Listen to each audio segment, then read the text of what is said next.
and welcome to Wrestling at the Movies. I'm Steve Pearson, along with my co-host from A Violent Spit Roast, Elliot Redding. That one's staying. Yeah, ram that. Fuck it. On today's show, we're going to be reviewing a film called Pro Wrestlers vs. Zombies. It is awful. It is awful. Yes. God damn it, it's awful. Yes. Where would you start with a film like this?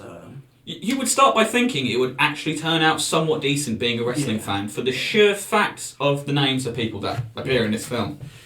Yeah. See, the history of versus movies can be traced back to Frankenstein vs. Wolfman. Yes. Initially. And then obviously we end up with things like Aliens vs. Predator and Any of the old Godzilla movies, Godzilla vs. Mothra or something like that. But they're always kind of on a somewhat equal footing, really. Because they're normally two good guys or two anti-heroes versus each other. This is not that. No, it should be called Shane Douglas's sort of 90-minute vanity trip, really. But yes, this is the only way to describe this, apart from shit, is actually there is no other way to describe it apart from shit. Yeah, shit is what it's about. I feel sorry for some of the wrestlers that appeared in this because they must have needed some drug money badly to be in this film. If they even got paid at all, they may have just got paid in food. Yeah, well... Because to be honest, Hacksaw does look fucking homeless in this. Yeah, Hacksaw does look like... He looks like the lead one from Bum Fights 20 years ago. Yes. You know. I think his name's Ruckus, I think. Well, the one that got tattooed across the forehead. Yeah. But, fucking reference there. That's worth watching more than this is. That's entertaining. So we start with a rather podgy Shane Douglas wrestling in a shirt, proper indie style. As he has for the probably past 10 years. Yeah, I've tried 25. 25, yeah, true. And it's naturally it's his own t-shirt. It's the franchise, the big yellow one. He wrestles a match with a guy I've never fucking heard of, ever. No. I don't think anyone's... Like the only thing you see about this guy that he wrestles is the fact that he's necking, I'm guessing is assuming to be Shane Douglas's now ex-bird in the room backstage. Yeah. Gives him a cocky little look from over the top and she doesn't even look up like, I'm just going to keep kissing what looks like your cheek while you're like looking at my ex. It's not good. Yeah. You can also tell how indie-rific this is in the fact that when the film first opens, you have SoCal Val doing the intro for the indie company, and they have to pipe in the most obvious fake crowd noise because the crowd are sitting there just like, the crowd. We don't want to be here.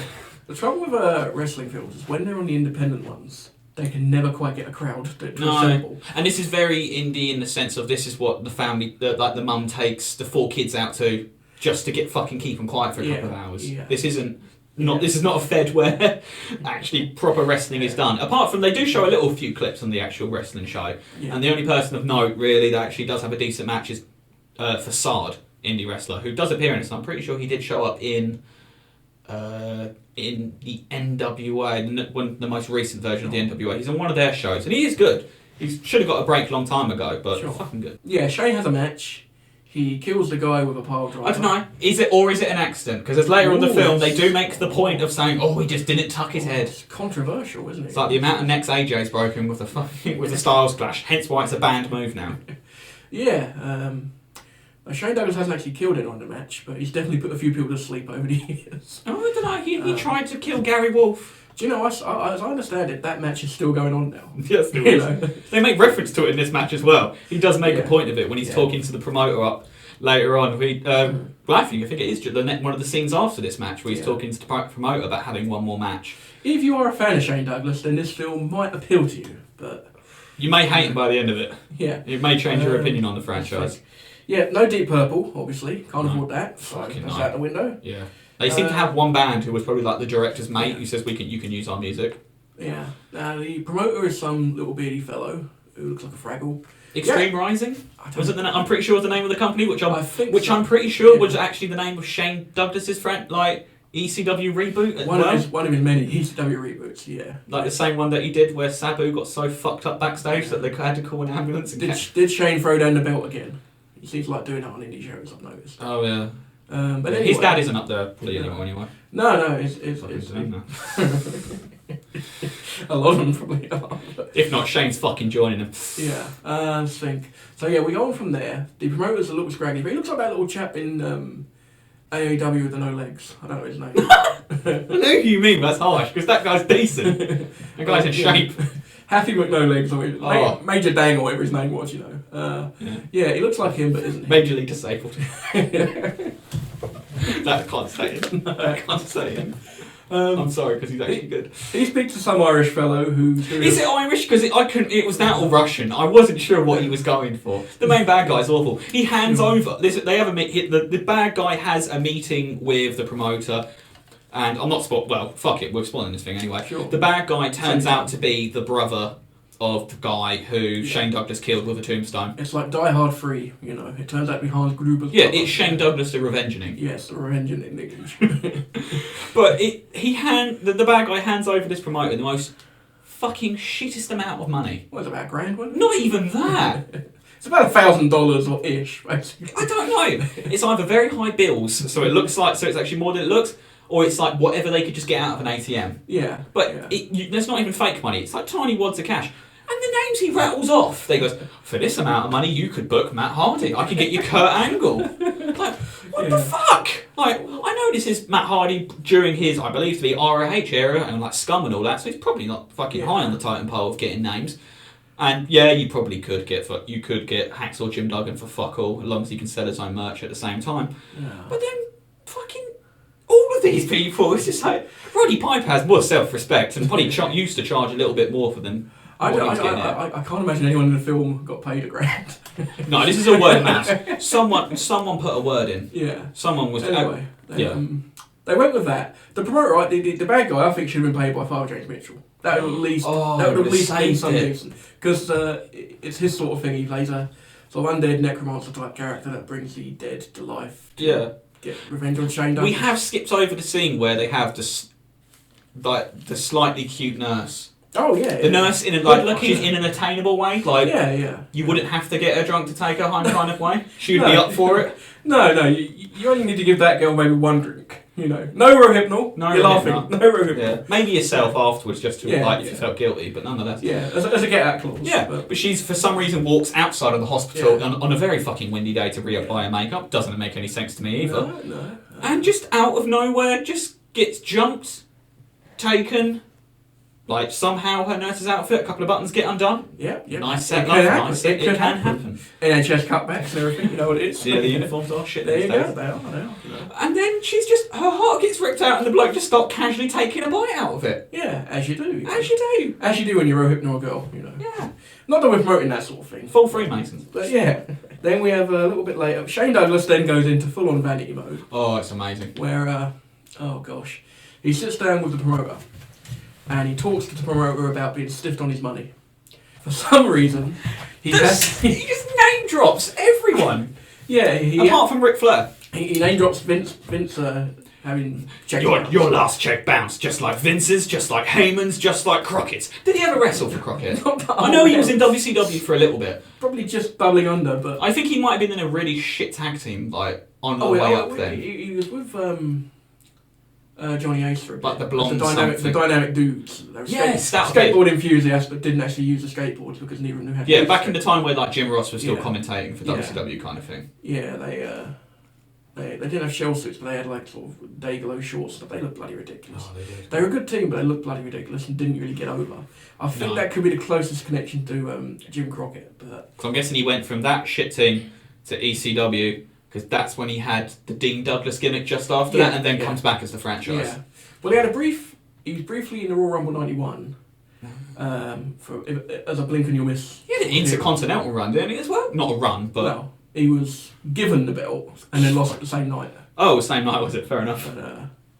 But he does giggle a lot, doesn't he? I think he might have Tourette's. I don't think he's just... Yeah. He knows his gimmick. That is his gimmick now. After every single word, it's just like a... He doesn't ever hold up like the whole thing. No. Because what was his fucking... I can't remember what his team was called in ECW. Oh, the old Triple Threat. That was it, Triple Threat. Yeah, him, Chris Candido, Bam Bam Bigelow, wasn't it?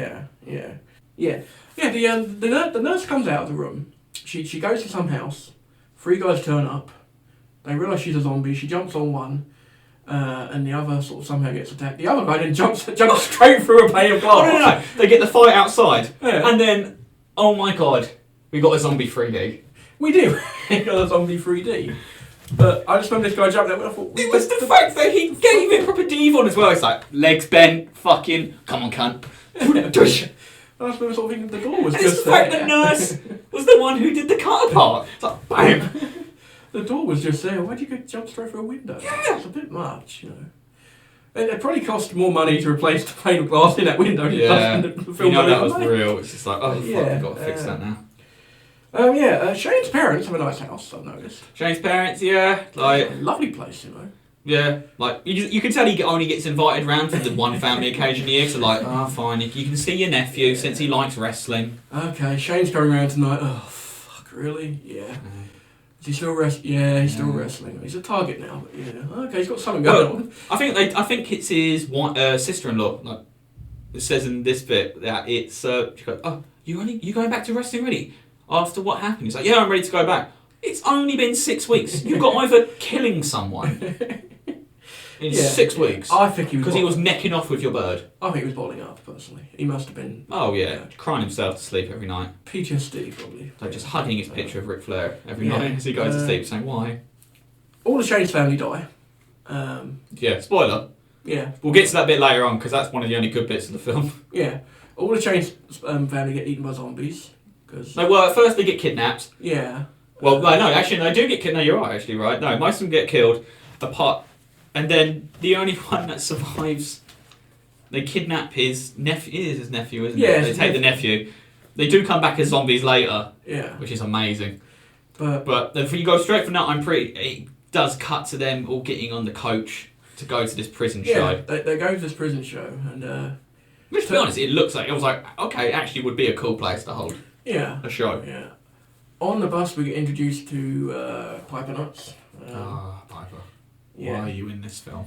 It is. Who did you owe money to? Yeah. I've got on my notes here. Piper is full on charm and at least looks like he's enjoying it. Yeah, like they've made Piper to be the good guy. Like Shane just looks like a cunt throughout this whole film. Piper's actually supposed to be the hero here. Yeah, Piper's talking to some girl who probably about 30 years younger than him, but later. It's Piper. He'd have a shot. Yeah, he'd go anyway. Don't care. Yeah. But still wearing the leather jacket like a boss before he gave it, or before someone in his family fucking gave it to Ronda Rousey. Yeah. Oh well. I don't know. She's done Would you give it to Ronda Rousey? I don't know. I feel like she would. I feel like as she came, she would tense too hard and break my dick. And that's me just bigging myself up to think that I could get her off in the first place. Is that going to stay? No, fucking not. She's a scary woman. I'd be too fucking scared. She's easy to come off. Oh fuck off! I could beat her in a Twitter war worse than fucking Becky Lynch did. Twitter, mate. I'm scared she's knocking on your door and come after you. You know. Bring it, cunt. Yeah. Okay. So it's a private wrestling show. And the only reason Shane Douglas is doing this is because apparently he's been told he's going to get all the money he's owed and then some. So Shane Douglas is money motivated throughout everything. When they said private wrestling show, my first thought was apartment wrestling. Yeah. I thought, okay, is that where this film's going? There's going to be some very creepy guy with a camera just like going, just start for wrestling and then we'll see what happens from there. Yeah. Take your shirt off, Shane. Yes, Shane. Please take your shirt off. Yeah. For fuck's sake, Shane. We can't have the copyright of your shirt in the scene. The girl, I think, she's an investor, I think, isn't she? She is hired as head of marketing. Head of marketing. Then says that because she believes that she can make Extreme Rising the biggest company in the world. Yeah, good luck with that. I mean, yeah, bigger than ROH? No. Bigger than AEW? Definitely not. Bigger than New Japan? No. Bigger than WWE? Well, the way they're fucking going, it could actually happen. In 2011 with Shane Douglas on top, I wouldn't have thought so. But, you know, it's fiction. We'll go with that. Anyway. I don't think Shane Douglas got on top of anything looking like that in 2011. He does look bloody stupid here, let's be honest. He's got his long hair dyed. And it's gone. He would look better bald at this point. Yeah, he's holding on for dear life. Yeah, it is the 80s wrestler trying to hold on to his youth. Yeah, like he hasn't bought new gear for this film either. It's the same gear. Let's think. Matt Hardy's getting his leg over. I've got here. Oh yeah, gets his leg over. Matt Hardy's treated like a bastard throughout this whole thing, which is kind of harsh considering the shit he's gone through. Because this is after all that shit with Lita, where he got fired because he got cheated on, and then brought back to have a feud where he lost the feud. Yeah. But still, I'm pretty sure he's necking off with some bird who is not Remy Sky. No, yeah, on the bus, and he's just like, so, and he has fuck all in this. Like Matt Hardy, you could tell filmed this in a day and went. Yeah, you can tell. Like his shit, he was in and out of this. You can tell a lot of guys are thinking I have an independent booking somewhere else. Yeah, nearby. I have to be on a fucking plane in half hour. Can we wrap this shit up, please? Yeah. But yeah, that was pretty bad. There was no point having Matt Hardy in this film. Like, you could have made Matt Hardy the main person. I guarantee it would have been a better film. Yeah. 2011, at this point, Kurt Angle shows up. In 2011, I think... That would have been TNA, or yeah, 100% sure. in the TNA at this point. He's probably the biggest name in there. Well, I suppose... But he's in it for fuck all. He's in it for about 2 minutes. He does give an ankle lock to a zombie and rip the leg off. Oh, yeah, and then he does give it an angle slam afterwards as well. And then give the zombie an ankle slam. Other than that, I don't remember anything else about Kurt Angle being here. No, apart from the fact he turns into a zombie. Yeah. He has the best fucking makeup as well, even though he's in it for 2 minutes. So come on. Yeah, the zombie makeup in this is awful. Right, according to just YouTubing fucking videos, Kurt Angle in 2011 was main eventing, obviously TNA against James Storm. It was main eventing Bound for Glory against Bobby Roode. Oh, fair so enough. he is still in key angles at this fucking point. Yeah, he's still a top star at that point. Well, TNA were booking him as a top. Well, they had to book him as top because fucking Jeff Jarrett still owned it, and he had to make up for stealing his fucking family. Yeah. True fucking fact. And they actually made an angle of it. I mean, that's brilliant. Yeah. Tip fedora for the pun. Tits ahoy, mate. Tits ahoy. Right. Yeah, Shane Douglas says he's going to stretch some fucking ass on a zombie, which I thought, well, that's... Yeah. You know, Shane probably tried it on with any extra that was in this film. Because you can tell all the extras in this are people that probably either... I'm assuming this film was like kickstarted. Like it was a Kickstarter. I imagine it was like money with the deal. Like if you live in the area and you pledge, I'm guessing anything probably. It was just like if you want to be an extra, yeah, but supply your own food and makeup. Yeah. Because some zombies in this have nothing and they're just proper smiley cunts. Yeah, it's the best zombie overacting has still got to be Dawn of the Dead, 1978, with the nurse zombie. That one was going for it. The next bit after that really is the wrestlers enter the prison. They get to see the ring. Fucking big ring. I'm like, did WWE fucking give this ring out? Yeah, this is not your standard high... This is not indie ring. This is not your standard high spots rental, is it? It's a decent scale ring they've got. Yeah, this is full... Well, whatever full scale is. Yeah. But then... So they all... And then, just casually, the fucking zombies break in. Yeah, the zombies just... There's no big build-up to it. No. Like, you have to sing with Kurt Angle getting snuck in through the back door. Maybe not the first time that's happened to him in his life. Vince had his way. We have that. Then we have... And then it's just casual... They surround the ring... Apart from a couple of the indie stars who are like off in the corner somewhere with the two like female wrestlers, and it's just like I think one of them is a porn star as well. Yeah, to be confirmed. But then it's just like the zombies. You could very much like we're not allowed to go near them. We need to pay full attention to these people in the ring. Yeah, and it's just fucking awful. Yeah. Again, the only person in this film who really looked like they stood a chance was Hacksaw because he's carrying the fucking 2x4. Yeah, he takes out a couple of zombies. Who don't decide to climb into the ring that often. They decide to mosh pit in to circle pit the ring. Like someone says shit's about to get loud for the drop down. So it's like a zombie lumberjack match, essentially. Yeah. If you throw one out, it's going to bite you. Yeah. Kurt Angle then makes it... That sounds like a fucking good idea, actually. Kurt Angle then makes his fucking last appearance, I think, in the movie. And then just gets beat down by fucking Hacksaw with the 2x4 a couple of times, who stomps everything. Yeah. He work stomps to everything. Hacksaw's having a hell of a time. It's all real to him, damn it. It's brilliant. Then we have Matt Hardy's bit, which looked like the Broken Universe stuff, but not quite. No, this is this is definitely way before he did any of that stuff, because he's still in ROH at this point. He still has that funny run he does. Oh god, he just waddles like a duck, doesn't he? I think it is just probably taking all those second rope drop leg drops all the time as his finisher. He's really fucked up his coccyx to the point where he can't walk straight. I can't remember anything else of Matt Hardy other than that. I think he gets eaten, I'm not sure. He gets he gets ripped in two, doesn't he? Yeah, he does, with the worst purple effect on the body. I'm like, what the fuck? Yeah, they have him ripped in two, and they obviously can't afford to do a John Hurt and cut him in half and put the floor beneath him and have guts around. So they have him halfway out the door, so that it gives the impression that there's only half of him. It's awful. It's fucking terrible, isn't it? As you can tell, it was very hard to keep track of this film. Yeah. Because it's just shit. Yeah. Shane turns on Hacksaw Jim Duggan. He helps him out. Locking him out. Thank you, brother. It was an honour to wrestle you back in the day, brother. Oh, thank you, brother. It's an honour to wrestle you. And then fucking leaves him. Yeah. Yeah, so Shane does that, even though he's the guy we're supposed to be sort of supporting. Oh. So Shane gives a Captain Rhodes to Hacksaw Duggan. He betrays him. Then what happens next? Some of the old notes. Jobbers die, not made of feathers. Oh yeah. Yeah. Pretty decent version. Yeah, that's a fairly decent line for Duggar. Then Roddy Piper then decides to reenact an episode of Bottom of a Frying Pan. I've got written here. You know. He also, but then the best bit of the film, he does crack a coconut over a zombie's head. Yes, Piper. To be fair, we're shitting on this film. It's bad. Piper is the saving grace of this film. But yeah, Piper's stuff isn't too bad. It's great.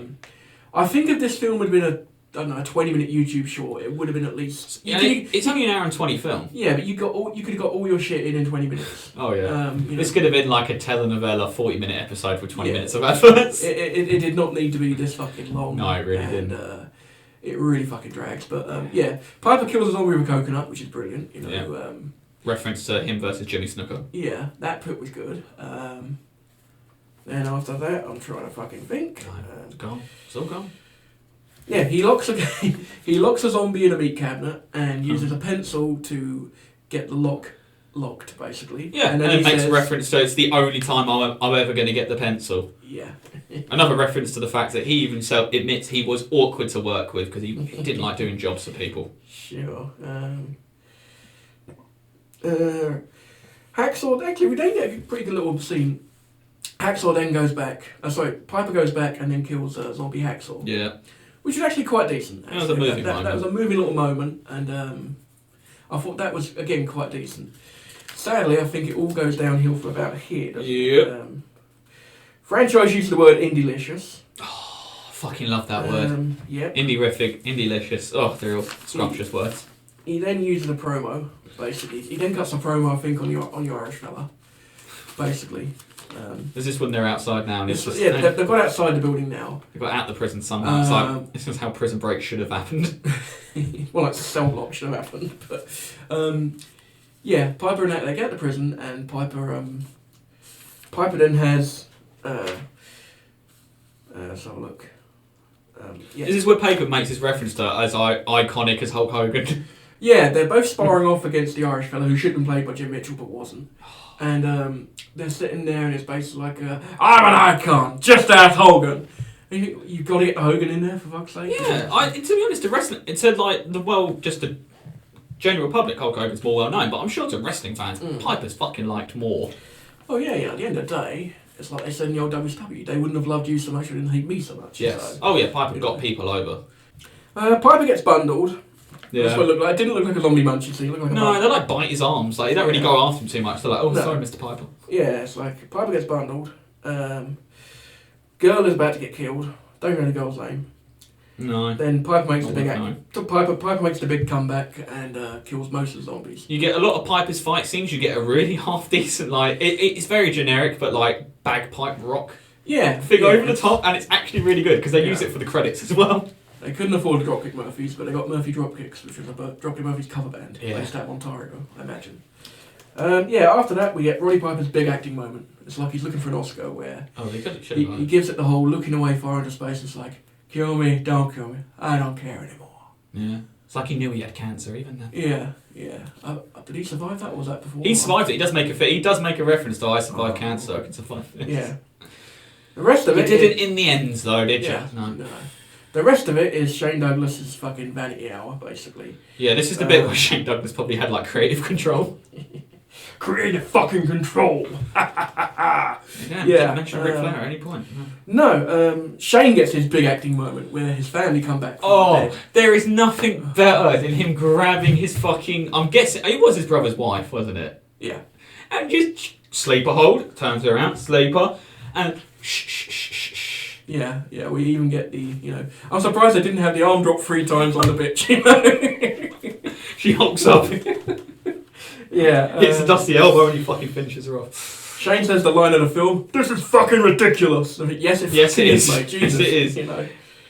He breaks kayfabe. I've got written here, Shane gets choked. I've got written here, he gets choked out by rope. I've got written here, Shane dies like Jabba the Hutt. Because you see his big old face with a bit of spit hanging out, and he gets death by choke to death. We have skipped over the fact that he does choke out and then break the neck of his nephew. Yeah. Which is, At this point, you can tell they've sat and thought, how do we end this fucking rock? I can't figure it out. You know, it's like, fuck. I can't even remember how this actually ends. What are we doing for a finale? Well, the finale is Piper notices one of the promoter, who I think has turned into a zombie. I can't remember. His accent's also changed. Yeah, again. Yeah, the beady little promoter, he dies, and then Piper notices loads of zombies die around him. So then he magically comes to the conclusion that if the lead zombie dies, everyone else will die. Then the girl then basically gives the guy a tombstone pile driver. Oh yeah. On his head, which naturally kills him. Yeah, as it would. It's a bad move. It's too dangerous. All the other zombies then sort of wriggle about, and then die. And then Piper kills. Then Piper and her, they embrace with the fucking old glory flag behind them. Yeah. You might as well just had fireworks and been done with it. Pretty much. Make it go full 4th of July with this. They embrace, and Piper gets the girl, and we do not get 90 minutes of our life back ever. No. Yeah. As you can tell by how enthusiastic we have sounded through this, it was a tough watch. Yeah. Don't watch it. It's not good. Unless you're an avid Shane Douglas fan. Unless it's just one to tick off your bucket list, or it's just an easier way of self-harming. Because it's an awful film. If this is on your bucket list, then you need to reevaluate your bucket list, you know. Yeah. But unless you're a big fan of Shane Douglas, or you're curious to know what Shane Douglas's parents' house looked like, this has no redeeming value whatsoever. Yeah, this is definitely it's just awful in every way. The only saving grace is Roddy Piper. Yeah. Yeah, that's most films, to be honest. Yeah, anything that he's in turns out to be somewhat bearable. Yeah. Well, that concludes this week's episode of Wrestling in the Movies. Remember, with Wrestling in the Movies, we watch wrestling films, so you don't have to. Yeah, we hate you for it. Yeah. Especially with this one. Yeah.